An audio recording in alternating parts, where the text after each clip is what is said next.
Bismillahirrahmanirrahim. Assalamualaikum warahmatullahi wabarakatuh. Sahabat Jihad, pada kali ini kembali saya akan membacakan sebuah kisah dari salah seorang tokoh sufi yang dikenal dengan nama Bishr bin Haris. Abu Nasr Bishr bin Al-Haris Al-Hafi lahir di dekat kota Merv sekitar tahun 150 Hijriah atau 767 Masehi. Setelah meninggalkan hidup berfoya-foya, ia mempelajari hadis di Baghdad, kemudian meninggalkan pendidikan formal untuk hidup sebagai pengemis yang terlunta-lunta, kelaparan, dan bertelanjang kaki. Bishr meninggal di kota Baghdad tahun 227 Hijriah atau 841 Masehi. Ia sangat dikagumi oleh Ahmad bin Hanbal dan dihormati oleh Khalifah Al-Ma'mun. Bishr, si manusia berkaki telanjang, lahir di Merv dan tinggal di Baghdad. Sewaktu muda, ia adalah seorang berandalan. Suatu hari dalam keadaan mabuk, ia berjalan sempoyongan.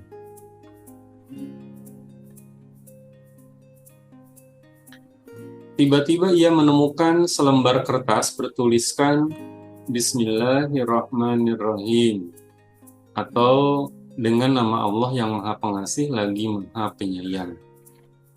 Bishr lalu membeli minyak mawar untuk memerciki kertas tersebut, kemudian menyimpannya dengan hati-hati di rumahnya. Pada malam harinya, ada seorang manusia suci yang bermimpi.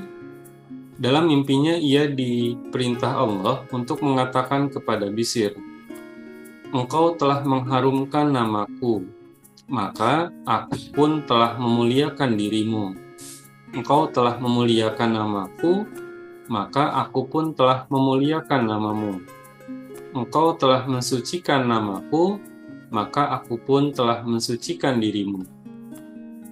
Demi kebesaranku, niscaya kuharumkan namamu, baik di dunia maupun di akhirat nanti." Bishr adalah seorang pemuda berandalan. Si manusia suci itu berpikir, mungkin aku telah bermimpi yang salah. Oleh karena itu, ia pun segera bersuci, sholat, kemudian tidur kembali. Namun tetap saja mendapati mimpi yang sama. Ia ulangi perbuatan itu untuk ketiga kalinya. Ternyata tetap mengalami mimpi yang demikian juga. Keesokan harinya pergilah ia mencari Bishr. Dari seseorang yang ditanyanya, ia mendapat jawaban. Bishr sedang mengunjungi pesta buah anggur. Maka pergilah ia ke rumah orang yang sedang berpesta itu. Sesampainya di sana, ia bertanya, "Apakah Bishr berada di tempat?" "Ada, tetapi ia dalam keadaan mabuk dan lemah tak berdaya. Katakan kepadanya bahwa ada pesan yang hendak kusampaikan kepadanya." Manusia suci itu berkata, "Pesan dari siapa?" tanya Bishr. "Dari Allah," jawab si manusia suci. "Aduhai," Bishr berseru dengan air mata berlinang. "Apakah pesan untuk mencela atau untuk menghukum diriku? Tetapi tunggulah sebentar. Aku akan pamit kepada sahabat-sahabatku terlebih dahulu." Sahabat-sahabat, Ia berkata kepada teman-teman minumnya, "Aku dipanggil, oleh karena itu aku harus meninggalkan tempat ini. Selamat tinggal. Kalian tidak akan pernah melihat diriku lagi dalam keadaan yang seperti ini." Sejak saat itu, tingkah laku Bishr berubah sedemikian salehnya sehingga tidak seorang pun yang mendengar namanya tanpa kedamaian ilahi menyentuh hatinya. Bishr telah memilih jalan penyangkalan diri. Sedemikian asiknya ia menghadap Allah, bahkan mulai saat itu ia tidak pernah lagi memakai alas kaki. Inilah sebabnya mengapa Bishr dijuluki si manusia berkaki telanjang. Apabila ditanya, "Bishr, apakah sebabnya engkau tak memakai alas kaki?" Jawabnya adalah, "Ketika aku berdamai dengan Allah, aku sedang berkaki telanjang. Sejak itu, aku malu mengenakan alas kaki. Apalagi, bukankah Allah yang Maha Besar telah berkata, 'Telah kuciptakan bumi sebagai permadani untukmu,' dan bukankah tidak pantas apabila berjalan memakai sepatu di atas permadani raja?" Ahmad bin Hambal sangat sering mengunjungi Bishr. Ia begitu mempercayai kata-kata Bishr, sehingga murid-muridnya pernah mencela sikapnya itu. Pada zaman ini, tidak ada orang yang dapat menandingimu di bidang hadis, hukum, teologi, dan setiap cabang ilmu pengetahuan. Tetapi setiap saat engkau menemani seorang berandalan. Pantaskah perbuatanmu itu? Mengenai setiap bidang yang kalian sebutkan tadi, aku memang lebih ahli daripada Bishr, jawab Ahmad bin Hambal. Tetapi mengenai Allah, ia lebih ahli daripada aku. Ahmad bin Hambal sering memohon kepada Bishr, "Ceritakanlah kepadaku perihal Tuhanku."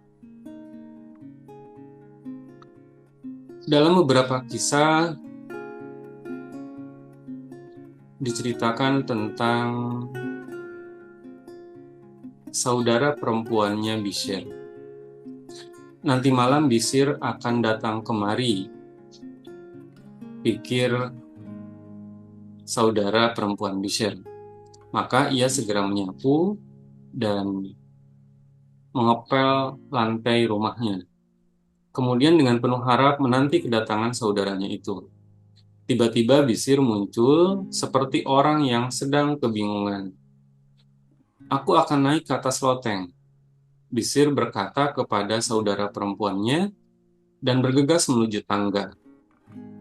Tetapi baru beberapa anak tangga yang dinaikinya, dia berhenti, lalu sepanjang malam itu, ia tetap berdiri terpaku di tempat itu.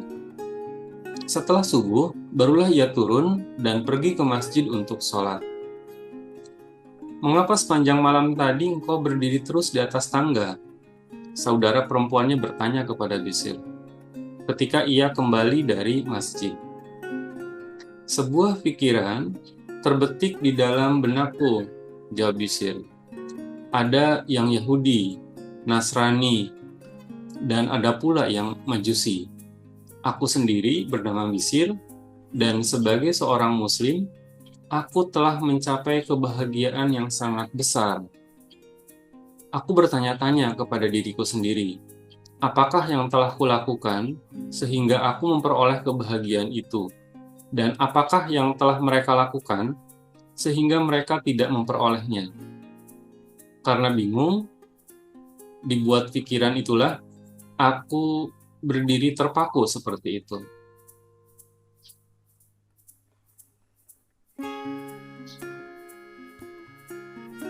Ahmad bin Ibrahim menuturkan, "Bishr berkata kepadaku, 'Sampaikan kepada Ma'ruf bahwa aku akan mengunjunginya setelah aku selesai sholat.'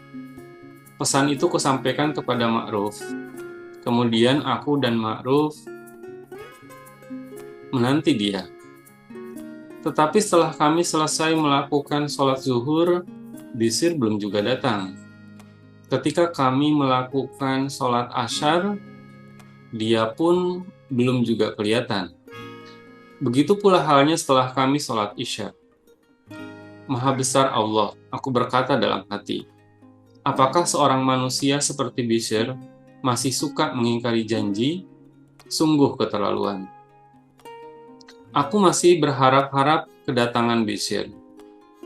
Waktu itu kami sedang berada di pintu masjid. Tidak lama kemudian terlihat Bishr dengan mengepit sebuah sajadah berjalan ke arah kami. Begitu sampai di Sungai Tigris, Bishr langsung menyeberanginya dengan berjalan di atas air. Ia lalu menghampiri kami. Bishr dan Ma'ruf berbincang-bincang sepanjang malam. Setelah subuh, barulah Bishr meninggalkan tempat itu. Dan seperti ketika ia datang, sungai itu diseberanginya dengan berjalan di atas permukaannya. Aku meloncat dari loteng, bergegas menyusulnya. Dan setelah kucium tangan dan kakinya, aku bermohon kepadanya. Berdoalah untukku. Bishr mendoakan diriku. Setelah itu dia berkata, jangan katakan segala sesuatu yang telah engkau saksikan kepada siapapun. Selama Bishr masih hidup, kejadian itu tak pernah kuceritakan kepada siapapun juga.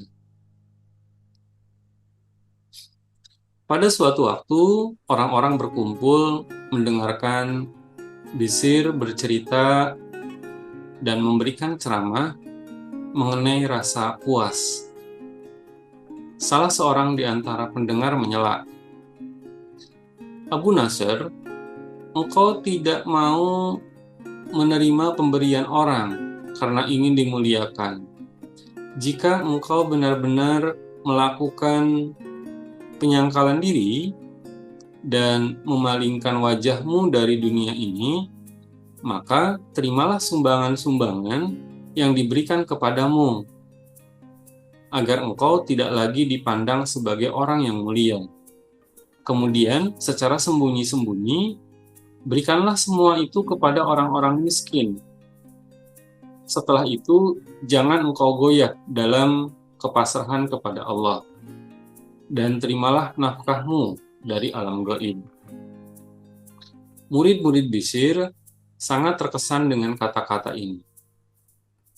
Camkan oleh kalian, jawab Bishr. Orang-orang miskin terbagi atas 3 golongan.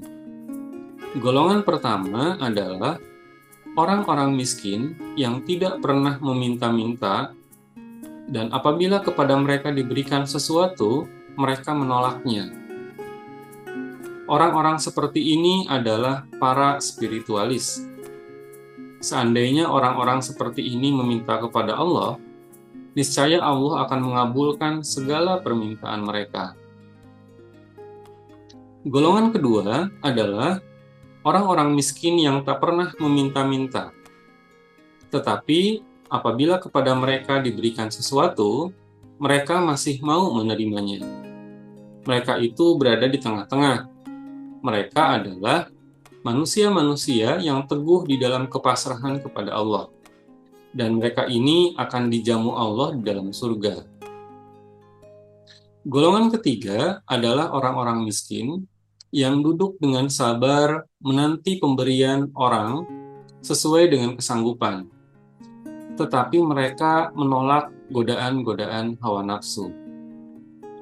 Aku puas dengan keteranganmu ini, orang yang menyela tadi berkata.